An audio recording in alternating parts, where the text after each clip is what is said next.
आपकी लाइफ में आपको लगता है कि आप कितना भी कुछ भी कर दो उसके लिए, पर साला वैल्यू ही नहीं देता है, भाव ही नहीं देता है। और कुछ ऐसे लोग होते हैं जिनके लिए 2-3 दिन, 4 दिन, 5 दिन ही कर दिए वो हमको भगवान मानने लग जाते हैं। ये कहानी आप सुनो, आपकी जिंदगी बदल जाएगी, आपकी सोचने का तरीका बदल जाएगा। ये बहुत इंपॉर्टेंट है यार। एक समय की बात है, एक बहुत बड़े साम्राज्य का एक बहुत शक्तिशाली राजा था। उस राजा की एक बहुत बुरी बात थी।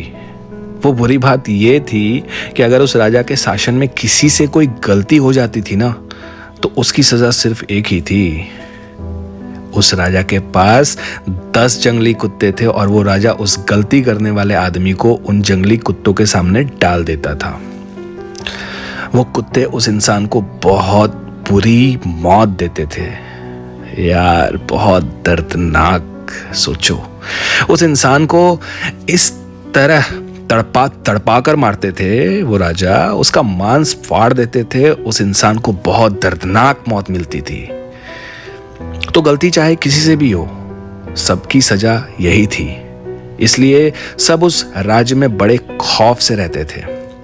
तो एक बार उस राज्य के महामंत्री से एक भूल हो जाती है, एक गलती हो जाती है, और वो गलती हिसाब करने में होती है। अब वो महामंत्री राजा से माफी भी मांगता है कि मैं इतने सालों से भाई काम कर रहा हूं, मुझे हिसाब में कुछ गलती हो गई, मुझे माफ कर दीजिए। परंतु राजा बोलता है कि महामंत्री जी, आपको तो पता ही है कि हमारे राज्य में गलती की सिर्फ एक ही सजा है, और वो सजा आपको भी मिलेगी। आप कुछ अलग नहीं है। अगर मैंने आपको छोड़ दिया तो प्रजा में बड़ा गलत संदेश जाएगा, इसलिए मैं आपको नहीं छोड़ सकता। अब महामंत्री को जब पता लगता है कि उससे भी वही सजा मिलने वाली है, कि उसे भी 10 जंगली कुत्तों के सामने डाल दिया जाएगा, तो वो राजा से बोलता है कि मेरी एक आखिरी इच्छा है। राजा साहब, एक लास्ट विश तो पूरी कर दो। बड़े महान राजा हो आप, बड़े प्यारे राजा हो आप, बड़े कमाल के राजा हो आप, और इतने टाइम से मैंने आपकी सेवा करा है, तो एटलीस्ट मेरी ये लास्ट विश है। और मरने वाले की आखिरी इच्छा तो पूरी की जाती है ना राजा साहब, तो लास्ट विश पूरी कर दो। तो वो महामंत्री राजा को बोलता है कि आप मुझे सजा बेशक यही दीजिएगा कि मुझे उन कुत्तों के सामने डाल देना, लेकिन आप मुझे 15 दिन की मोहलत दे दीजिए। मुझे 15 दिन के बाद सजा दे दीजिएगा। मैं राज्य से बाहर भी नहीं जाऊंगा, राज्य के अंदर ही रहूंगा। तब राजा उस महामंत्री की यह बात मान जाता है, यह सोचकर कि भाई सेवा तो इसने बहुत टाइम से करा है, तो इतनी बात तो मैं मान ही सकता हूं, और ऐसे भी तो ये मरने वाला है। अब 15 दिन के बाद उस महामंत्री को लाया जाता है। तब वो राजा खुद साथ चलता है कि महामंत्री को उन जंगली कुत्तों के सामने छोड़ दिया जाएगा। अब महामंत्री को उस बेड़े में छोड़ दिया जाता है। गाइस, बेड़ा मतलब एक ऐसा कैंपस जहां पे कुछ लकड़ियों से एक घेरा लगाया हुआ हो। राजा ऊपर से देख रहा होता है कि वो कुत्ते महामंत्री को काट नहीं रहे हैं महामंत्री के ऊपर कुत्ते भौंक नहीं रहे हैं, बल्कि उसे चाट रहे हैं, उसे प्यार कर रहे हैं। तो राजा को कुछ समझ नहीं आ रहा होता है कि ये जंगली कुत्ते किसी के साथ भी ऐसा नहीं करते हैं, परंतु ये महामंत्री से इतना लगाव क्यों कर रहे हैं भाई। राजा हैरान हो जाता है। तब नीचे से महामंत्री मुस्कुराकर बोलता है, प्रभु, मुझे पता है कि आपके दिमाग में क्या चल रहा है। आप मुझे ऊपर बुलाएं तो मैं आपको बताऊं कि ऐसा क्यों हुआ। राजा उसे ऊपर बुलाता है। महामंत्री को सभा में बुलाया जाता है और महामंत्री राजा के सामने आके खड़े हो जाते हैं।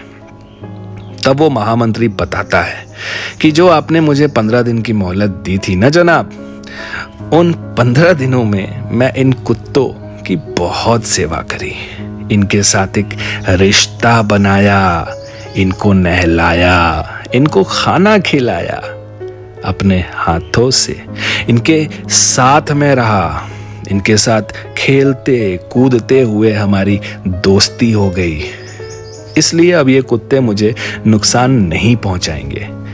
ये अब मुझसे प्रेम करते हैं, ये सब मुझे अपना एक अच्छा दोस्त मानते हैं। राजा कहता है, लेकिन मेरे वचन का क्या होगा? तब महामंत्री बोलता है कि आपका वचन था कि आप इन कुत्तों के सामने डालेंगे, और आपने मुझे कुत्तों के सामने डाला भी है सर। उन्होंने कुछ किया ही नहीं, वो अलग बात है, पर आपने डाला तो सही, बात तो आपकी रह गई। और इसको होते हुए पूरी प्रजा ने भी देखा है कि राजा ने डाला तो सही। तो राजा मुस्कुरा के बोलते हैं कि अब तुम्हें छोड़ दिया जाए। महामंत्री बोलता है कि महाराज, मैं एक बात और आपको बोलना चाहता हूं। उन कुत्तों की तो मैंने बस 15 दिन सेवा करी है और उन कुत्तों का हृदय परिवर्तन हो गया, और आपके साम्राज्य के लिए मैंने सालों की सेवा करी, लेकिन आपने उसे बिल्कुल अनदेखा कर दिया। ये मुझे बहुत बुरा लगा। तो गाइस, हमारी जिंदगी में भी ऐसे बहुत बार होता है। हम लोगों के लिए ना जिंदगी भर बहुत कुछ करते हैं, बहुत कुछ, पर जब कद्र करने का वक्त आता है ना, तो लोग कद्र नहीं करते हैं। और किसी के लिए कुछ ही दिन आप कर दो तो उसके लिए आप भगवान जैसे बन जाते हो। तो सोच कर देखो, इस कहानी का मतलब इतना ही है कि आप जिसके लिए जितना भी करो, लेकिन वो उस लायक होना चाहिए। ये कहावत तो सही है कि कद्दू अगर चाकू पे गिरे या चाकू कद्दू पे गिरे, कटना तो कद्दू को, लेकिन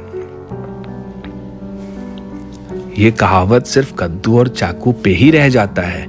असली लाइफ में अगर आप बात करोगे तो आप जितना ज्यादा वैल्यू सामने वाले को दे देते हो, जितना कि वो डिजर्व भी नहीं करता, तो वो तो आपको काट खाएगा ही, उन कुत्तों की तरह। तो इसीलिए आप प्यार, डेडिकेशन, केयर सब कुछ दो रिश्ते में, लेकिन उससे पहले ये देख लो कि आपके प्यार को, आपके डेडिकेशन को, आपके केयर को वो डिजर्व करता भी है कि नहीं। इंस्टाग्राम पे फॉलो जरूर करना, सागर द मोटिवेटर के नाम से आईडी है। यहाँ पे कमेंट में आप मुझसे अपने सवाल पूछ सकते हो। इंस्टेंट मैनिफेस्टेशन कोर्सेज के लिए भी आप इंस्टा पे डीएम कर सकते हो। Thank you, take care, God bless.